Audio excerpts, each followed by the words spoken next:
Hello and welcome to Reality Check. I'm Xu Qinduo. The military organization NATO is again showing interest in Asia with a focus on containing China. In its final statement at the summit in Vilnius, Lithuania, NATO mentioned China more than a dozen times, regurgitating Washington's view that China's development presents a challenge to their interests, security, and values. We will stand up for our shared values and the rules-based international order, including freedom of navigation, reads the statement and reminds people of U.S. warships and military aircraft that patrol the waters and airspace close to China. Before the summit, it had already been known of NATO's plans to install a branch in Tokyo, Japan, in order to expand its influence halfway around the world to Asia. Thanks to the opposition by some European countries, in particular France, a sentence on the NATO office in Asia was deleted in the final statement. A French official made it clear recently that the French were not in favor of an expansion into Asia as a matter of principle, saying NATO was confined to the North Atlantic by the treaty that defines it. It's not the first time that France said no to NATO expansion into Asia. In 2021, President Emmanuel Macron made it clear that we shouldn't confuse our goals, arguing that NATO is a military organization and the West's relationship with China goes beyond the military.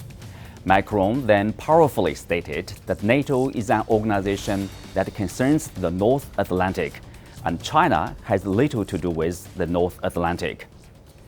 Given the ongoing conflict in Ukraine, it goes without saying that a military group like NATO should stay focused on its own backyard, in this case, the security of the European continent. Beyond that, NATO's reach into Asia could destabilize the region and incur Cold War-like military blocs, annihilating the economic prosperity hard-won over the past decades. The Ukraine conflict has set an unfortunate precedent as a result of NATO enlargement. Spoken promises to Russia by the US that NATO would not expand 1 inch to the east in exchange for the Soviet Union to accept the unification of Germany are well documented. Russia has made it clear for years that NATO's continuous expansion would likely be met with serious resistance, even military action.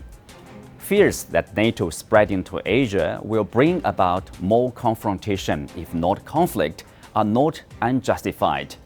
We need a strong and stable Ukraine as a bulwark against an aggressive Russia. And by that, we will free up resources to address the real long-term global channels, namely China. Now, as the shadow of NATO is rising in Asia, some have raised serious concerns. For example, former Australian Prime Minister Paul Keating recently made an extraordinary statement condemning such expansionist plans.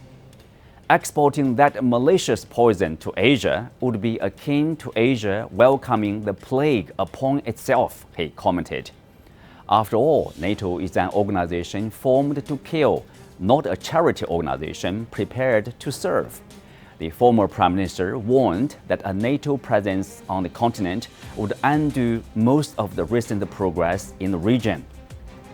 Interestingly, Mr. Keating singled out NATO Secretary General Jens Stoltenberg as the instigator for NATO's military expansion into Asia, saying sharply that of all the people on the international stage, the supreme fool among them is Jens Stoltenberg. Plus, the fact that Asia is becoming the world's economic center of gravity seems to have never crossed the minds of these belligerent Cold War warriors. NATO has reached out to Asia-Pacific countries, Japan, South Korea, Australia, and New Zealand, on how military cooperation and joint drills between these countries and NATO could be increased.